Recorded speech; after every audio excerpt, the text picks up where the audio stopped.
पिछले एपिसोड में आपने देखा विशाल धड़ामणि लेकर गणेश मंदिर जाता है अनलमणि लेने, पर वहाँ पर उसका सामना अनलासुर से होता है। वो अनलासुर को परास्त कर अनलमणि ग्रहण करता है और फिर चला जाता है मायावी जंगल।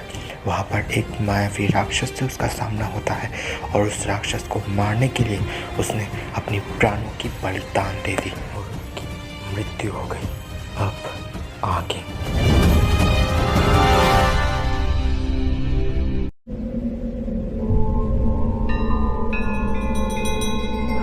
आज विशाल की मृत्यु से मुझे ना जाने क्यों अत्यंत दुख हो रहा है, पर मेरे अंदर शंखचूड़ का जो सत्ता है वो मुझे ये सूचित कर रहा है कि कोई हमारे लिए सुखद खबर आने वाली है। उत्सुक तो मैं भी हूँ। आप अपनी शक्ति वलय में देख क्यों नहीं लेते?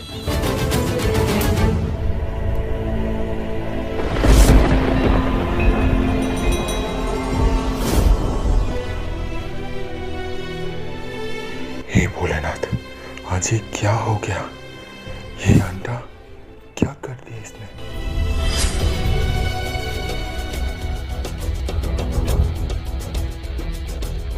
इसने जलेश्वरी और अमरीश को मेरे आंखों के सामने मार दिया और मैं चुपचाप देखता रहा, कुछ कर ना सका। न जाने विशाल कब तक लौटेगा।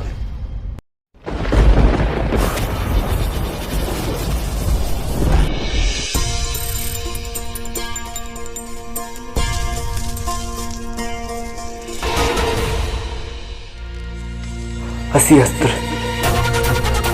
अस्त्र लेकर आओ, जल्दी से जाओ वरना विध्वंस हो जाएगा। जाओ, हंसी अस्त्र लेकर आओ, जाओ।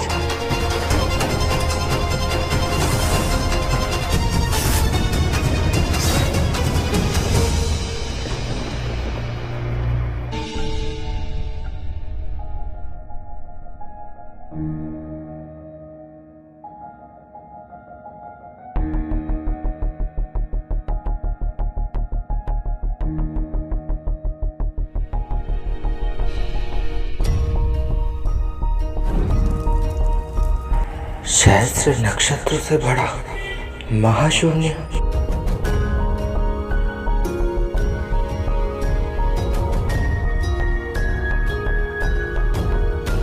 मेरा शरीर तो भस्म हो गया था, फिर ये सब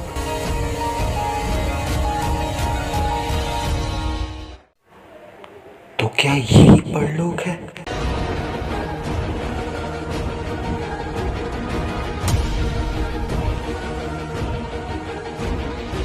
पृथ्वी?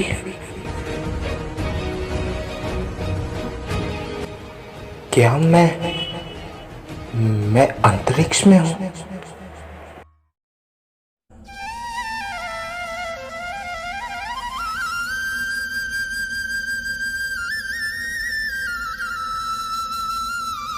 बांसुरी की धुन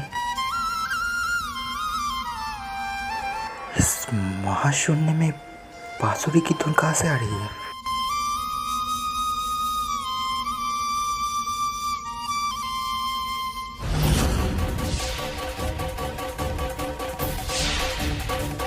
ये क्या? ये अंडा तो फट रहा है। जलेश्वरी के शरीर से ये अंडा बाहर आते ही इतना कुछ हो गया। अगर ये फट गया तो ना जाने क्या हो जाएगा। मुझे अभी किसी को बुलाना होगा। अगर इसे पत्थर में बदल दिया जाए तो वो नहीं फटेगा। अनंतनाग, अनंतनाग, अनंतनाग।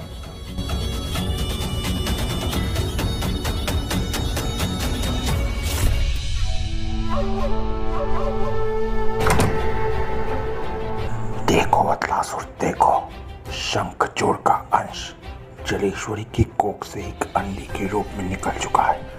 जब ये अंडा फटेगा तो वो बाहर आ जाएगा। याद है शैतान, आपने मुझे तो मायावी पंख दिए थे और मैंने विशाल से कहा था कि मैं नागमणि की सारी शक्तियां हार के वो पंख अर्जित किया हो, पर असल में सत्य तो कुछ और ही था। विशाल जब रसातल में कैद था तभी नागमणि की सारी शक्तियां उससे छीन ली गई थी। शंखचूड़ खुद अमर नहीं बनना चाहता था, बल्कि अपने वंशज को अमर बनाना चाहता था, क्योंकि शंखचूड़ को तो पहले से ही शिव का वरदान था। पर अगर उसके वंशज जन्म लेते ही मर जाता तो उसका वंश कभी आगे नहीं बढ़ता। इसलिए शंखचूड़ ने नागमणि की सारी शक्तियां ग्रहण कर लिया था, ताकि उसके संतान के शरीर में वो शक्तियां सरबराह हो जाए।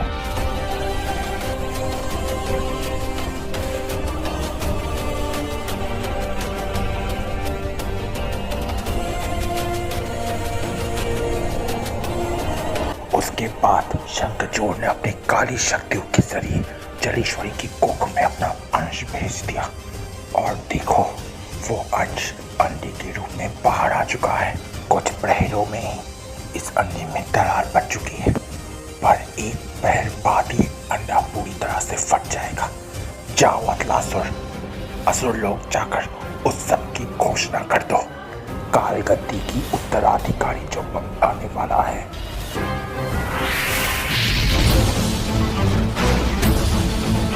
अनंतनाग, आपने सब कुछ तो सुना, तो कुछ उपाय कीजिए।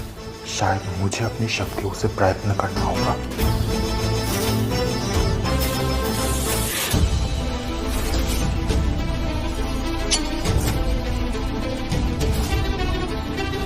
क्या इस दरार तो आपकी शक्तियों से भर नहीं रहा अनंतनाग? तो शायद 9.5 नागों की शक्तियों को एकत्रित होना पड़ेगा।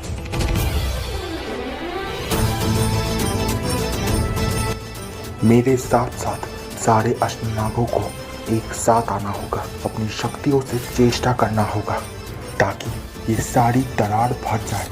ठीक है, मैं सभी को बुलाता हूँ, आप अपने अंदर से चेष्टा करते रहिए। हाँ श्वेत, जल्दी करो।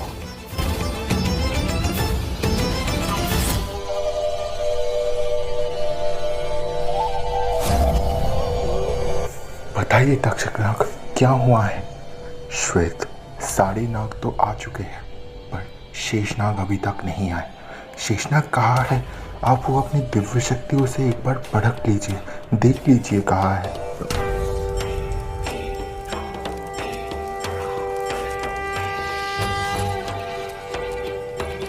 ये क्या तक्षकनाग, ये तो नागलोक का नारायण विष्णु मंदिर है, पर इस मंदिर में शेषनाग कहाँ है?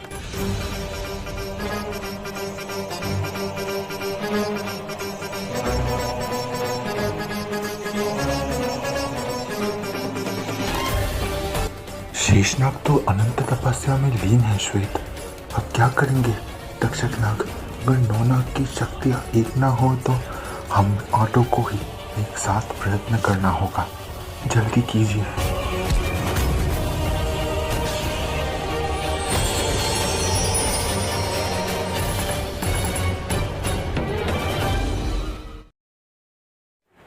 कौन हो आप? मेरा परिचय तो तुम हर एक वस्तु पर पा जाओगे, पर उससे पहले मैं तुम्हें कुछ विशेष बात बताना चाहता हूँ।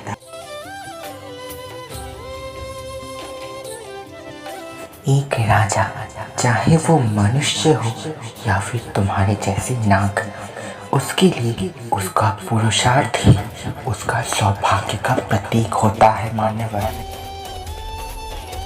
धर्म, अर्थ, काम और मोक्ष, अगर इन 4 पुरुषार्थ को सिद्ध कर लोगे तो इस संसार से बड़े तथा खुद पर नियंत्रण पा जाओगे। और अपने पुरुषार्थ को सिद्ध करने का पहला चरण होता है अमोघ संयम धारण। इसीलिए कभी भी अपने संयम को ना त्यागना। तुम अपने संयम के बल पर ही इतनी दूर तक पहुंचे हो, कौन तय?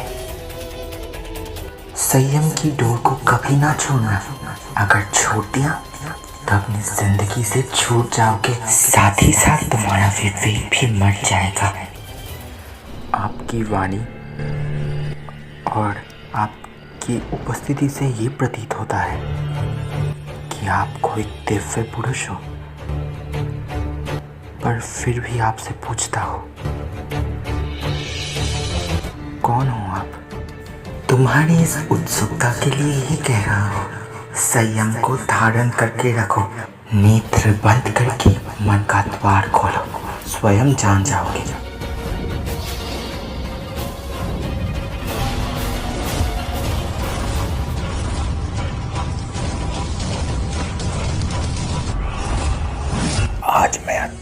प्रसन्न हो, आज हमारे तारनहार आने वाले हैं।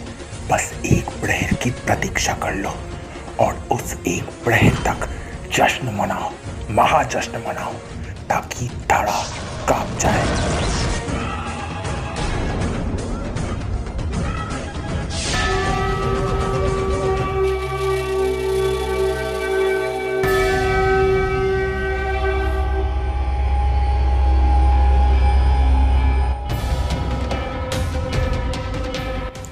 अखंड मंत्रोच्चारण शुरू कीजिए।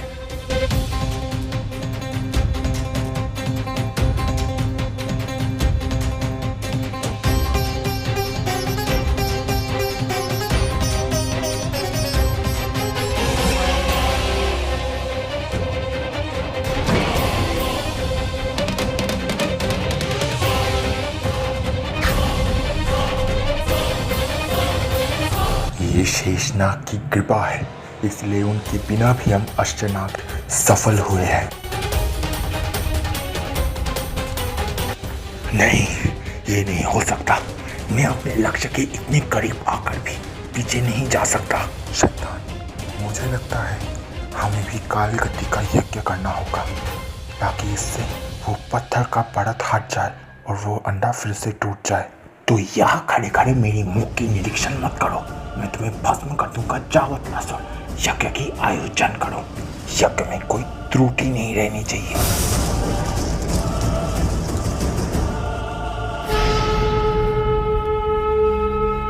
हरे हरे कृष्णा हरे हरे कृष्णा हरे हरे कृष्णा हरे हरे कृष्णा। आधाकारं भुजगशयनं पद्मनाभं सुरेशं विश्वाधारं गगनसदृशं मेघवर्णं शुभांगं लक्ष्मीकान्तं कमलनयनं योगिभिर्ध्यानगम्यं वन्दे विष्णुभवभयहरं सर्वलोकैकनाथं।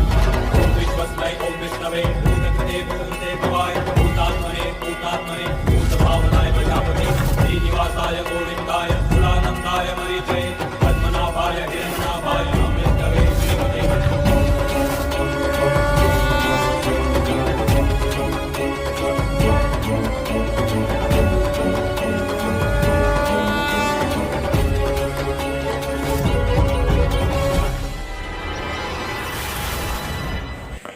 यही है मेरा स्वरूप। भक्तों के लिए मैं नारायण और मित्रों के लिए वासुदेव कृष्ण। तुमने सृष्टि की रक्षण के लिए अपनी देह त्याग दी और देह त्यागने से पहले तुमने ये इच्छा प्रकट किया कि तुम मुझसे मिलना चाहते हो।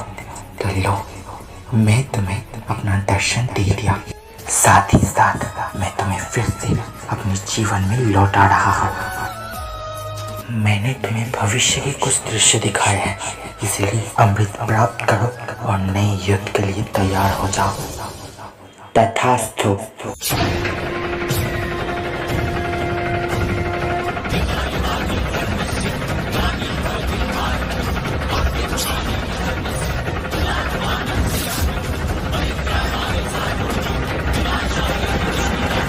तो यही है वो कृष्ण मंदिर जो जंगल में छुपा था। हे गोविंद, फिर एक बार मुझे जीवन जीने का मौका प्रदान करने के लिए धन्यवाद। आज आपने मुझे अपना स्वरूप दिखाया, मैं धन्य हो प्रभु। वचन देता हूँ कि इस बार अपने लक्ष्य के मार्ग से नहीं हटूंगा।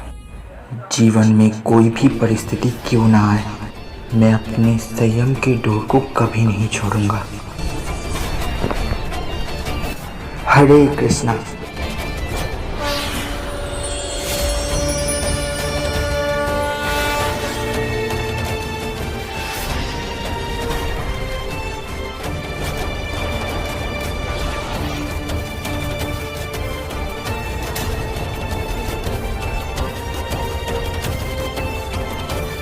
सारे मणि मुझे मिल चुके हैं, अब सिर्फ गगन मणि को प्राप्त कर लूँ तो अमृत को भी प्राप्त कर लूँगा।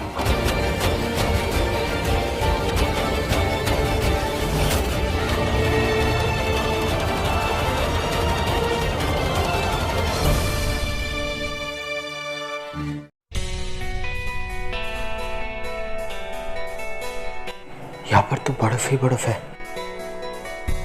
अतलासुर ने तो कहा था यहाँ पे गगनमणि मिलेगी।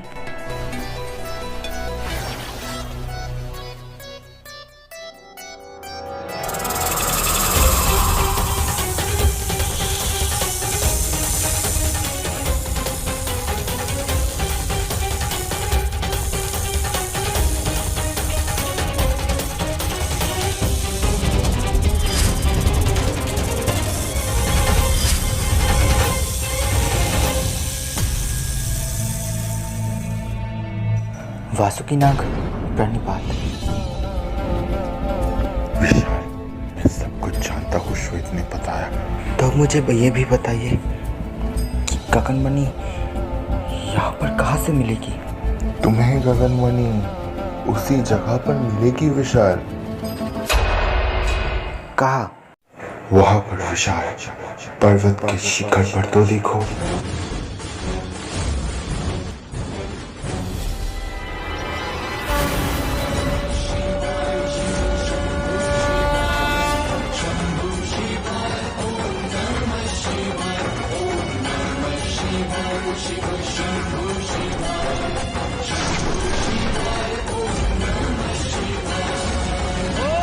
केदारनाथ।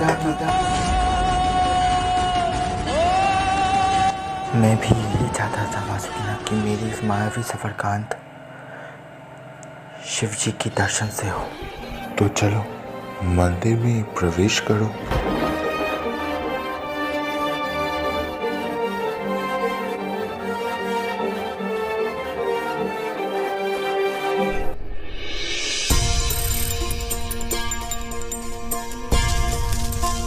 शैतान, मैं आपके लिए जो सूचना लाया हूँ आपको प्रफुल्लित कर देगा। पहले अपने असली रूप में आओ। अवश्य शैतान, जो हुक्म।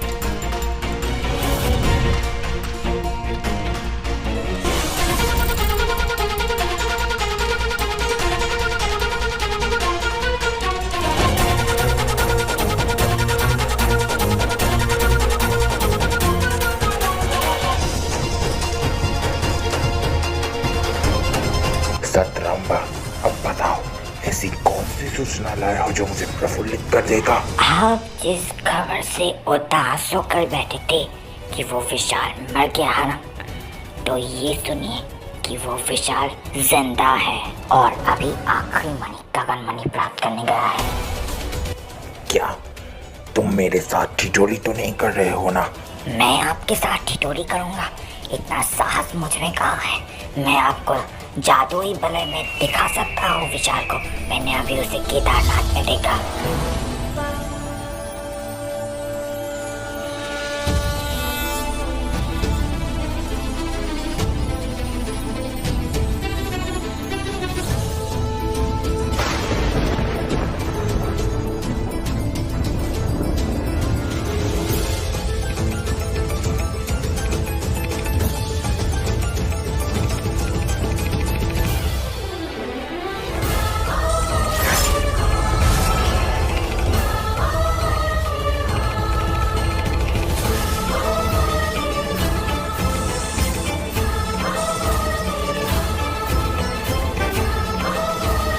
मृत्यु को जय करके आपके पास आया हूँ मृत्युंजय।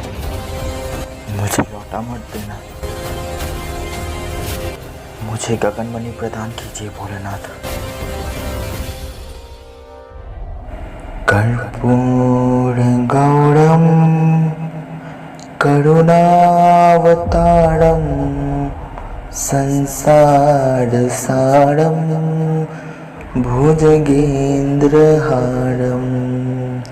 सदा वसन्तं हृदयारविन्दे भवं भवानी सहितं नमामि।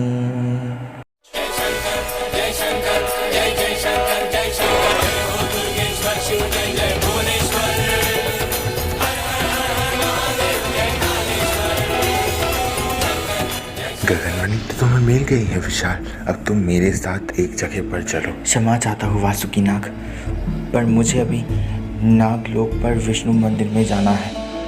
वहीं पर मुझे महाअमृत मिलेगी। नागलोक तक तुम क्या चल के जाओगे? तो सदियां बीत जाएगी। इसी मंदिर से एक रास्ता जाती है नागलोक तक। चलो मैं तुम्हें दिखाता हूँ। ठीक है।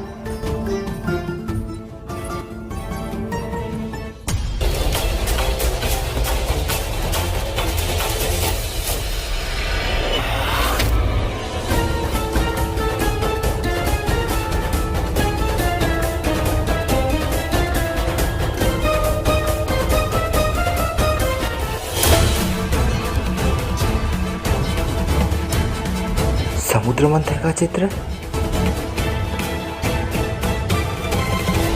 इस मंदिर में ऐसी भी कोई जगह है, मैंने सच में नहीं सुना था। कुछ राजों को मनुष्य कल्याण हेतु गुप्त रखना ही उचित होता है विशाल। तुम इस कक्ष में प्रवेश करो और अमृत मंथन का जो चित्र चित्रित है उसे स्पर्श करो।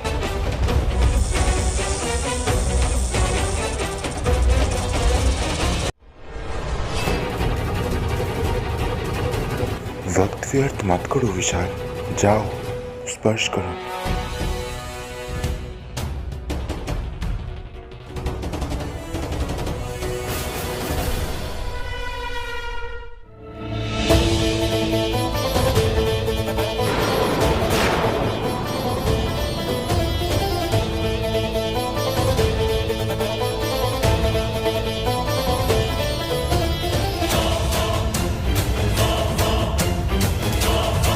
तुम्हारी यात्रा शुभ हो।